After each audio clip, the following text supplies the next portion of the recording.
നമ്മളങ്ങനെ ആകാംക്ഷയോടെ കാത്തിരുന്ന DSRA OTT റിലീസായിരിക്കുകയാണ്. ജിയോ ഹോട്ട്സ്റ്റാറിലും മനോരമ മാക്സിലുമാണ് പടം OTT റിലീസായിരിക്കുന്നത്. ഇന്നലെയാണ് പടം OTTയിൽ വന്നിരിക്കുന്നത്. ഇത് ഒക്ടോബർ 31 റിലീസായ സിനിമയാണ്. ഈ സിനിമയിൽ രാഹുൽ സദാശിവം സംവിധാനം ചെയ്ത സിനിമയിൽ പ്രധാന കഥാപാത്രത്തെ അവതരിപ്പിക്കുന്നത് പ്രണവ് മോഹൻലാലാണ്. പ്രണവ് മോഹൻലാലിനെ കൂടാതെ ഷൈൻ ടോം ചാക്കോയും ഒരു പ്രധാന കഥാപാത്രം ഈ സിനിമയിൽ അവതരിപ്പിക്കുന്നുണ്ട്. OTTയിൽ വന്നിരിക്കുകയാണ് സിനിമ. അടുത്ത OTT വരാൻ പോകുന്ന സിനിമയാണ് നിവിൻ നായകനായിട്ടുള്ള ഫാർമ. ഇത് ഡിസംബർ 19 ജിയോ ഹോട്ട്സ്റ്റാറിലാണ് സിനിമ റിലീസ് ചെയ്യുന്നത്. സിനിമ ഡയറക്റ്റ് ചെയ്തിരിക്കുന്നത് PR അരുണാണ്. ഈ സിനിമ നിവിൻ പോളിയാണ് പ്രധാന കഥാപാത്രം. കുറേ നാളുകൾക്ക് ശേഷം നിവിൻ പോളി നായകനായി എത്തുന്ന ഒരു ചിത്രം കൂടിയാണ് ഫാർമ. കണ്ടിട്ട് നിങ്ങളുടെ അഭിപ്രായം. ഇന്ദ്രൻസ് നായകനായി OTT വന്ന സിനിമയാണ് പ്രൈവറ്റ് ഒരു ഇന്ദ്രൻസ് സിനിമയാണ്. ഇന്ന് OTT വന്നൊരു ആന്തോളജി സിനിമയാണ് ഷെയ്ഡ് ഓഫ് ലൈഫ്. ഇതൊരു ആന്തോളജി സിനിമയാണ്. ചിലവർക്ക് ഇഷ്ടപ്പെടും, ചിലവർക്ക് ഇഷ്ടപ്പെടില്ല. ഇന്ന് OTT വന്നൊരു വേറൊരു ഹിന്ദി സിനിമയാണ് ദ ബംഗാൾ ഫയൽസ്. ഹിന്ദി സിനിമകൾ ഇഷ്ടപ്പെടുന്നവർക്ക് ഇഷ്ടപ്പെടുന്നൊരു സിനിമയാണ് ദ ബംഗാൾ ഫയൽസ്. ഇന്ന് OTT റിലീസായ ഒരു തമിഴ് റൊമാൻറ്റിക് സിനിമയാണ് മിത്രാമണ്ഡലി. നല്ലൊരു റൊമാൻസ് ചിത്രമാണ് മിത്രാമണ്ഡലി. സിനിമ കണ്ടിട്ട് നിങ്ങളുടെ അഭിപ്രായങ്ങൾ കമൻറ്റായി രേഖപ്പെടുത്തണേ. ഇന്ന് OTT വന്നൊരു മലയാളം ഇൻവെസ്റ്റിഗേഷൻ ത്രില്ലർ സിനിമയാണ് തെലുഗു സഹിതം. നിഷാൻ സാഗർ, അബു സലീം, മേജർ രവി തുടങ്ങിയവർ പ്രധാന കഥാപാത്രത്തെ അവതരിപ്പിച്ചിരിക്കുന്ന സിനിമയാണ് തെലുഗു സഹിതം. ഇത് തിയേറ്ററിൽ അങ്ങനെ വലിയൊരു വിജയമാകാത്ത സിനിമയാണ് തെലുഗു സഹിതം.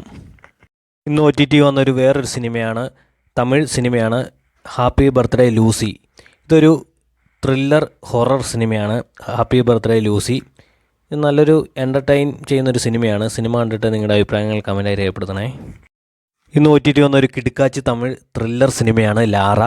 അടിപൊളി സിനിമ വെച്ചാൽ അടിപൊളി ഒരു ത്രില്ലർ സിനിമയാണ് ലാറ. ഈ സിനിമ കണ്ടിട്ട് നിങ്ങളുടെ അഭിപ്രായങ്ങൾ കമൻറ്റായി രേഖപ്പെടുത്തണേ. ഇന്ന് OTT വന്നൊരു വേറൊരു പടമാണ് ഇൻലൻഡ്. ഇത് തിയേറ്ററിൽ വരാത്തൊരു സിനിമയാണ് ഇൻലൻഡ്. ഈ സിനിമ കണ്ടിട്ട് നിങ്ങളുടെ അഭിപ്രായങ്ങൾ കമൻറ്റായി രേഖപ്പെടുത്തണേ. ഇത് ഞാൻ കാണാത്തൊരു സിനിമയാണ്.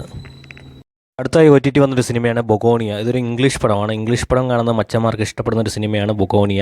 അടുത്തായി OTT വന്നൊരു ഇംഗ്ലീഷ് സിനിമയാണ് ബ്ലൂ മൂൺ. ഇതും ഇംഗ്ലീഷ് പടം ഇഷ്ടപ്പെടുന്ന മച്ചന്മാർക്ക് ഇഷ്ടപ്പെടുന്ന ഒരു സിനിമയാണ് ബ്ലൂ മൂൺ കണ്ടിട്ട് നിങ്ങളുടെ അഭിപ്രായം കമൻറ്റായി രേഖപ്പെടുത്തണേ. ഇന്ന് OTT വന്ന വേറൊരു ഫിലിപ്പിനോ 18+ പടമാണ് മാഡുലാസ്. ഇതൊരു ഫിലിപ്പിനോ 18+ പടമാണ്.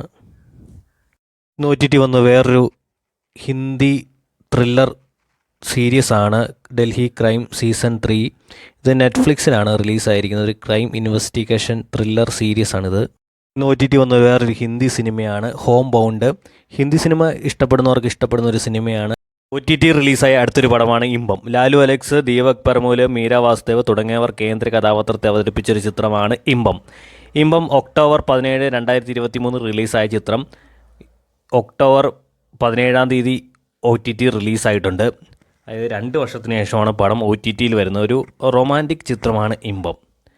ഈ പടത്തിൻ്റെ സംവിധാനം നിർവഹിച്ചിരിക്കുന്ന ശ്രീജിത്താണ്. പടം കണ്ടിട്ട് നിങ്ങളുടെ അഭിപ്രായങ്ങൾ കമൻറ്റായി രേഖപ്പെടുത്തണേ.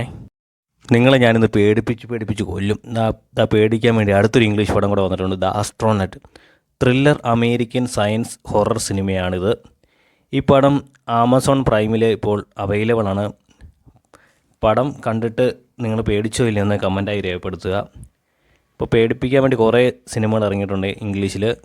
അതിലൊരു മികച്ചൊരു സിനിമയാണ് ദ ആസ്ട്രോനട്ട്. കണ്ടിട്ട് നിങ്ങളുടെ അഭിപ്രായങ്ങൾ കമൻറ്റായി രേഖപ്പെടുത്തണേ.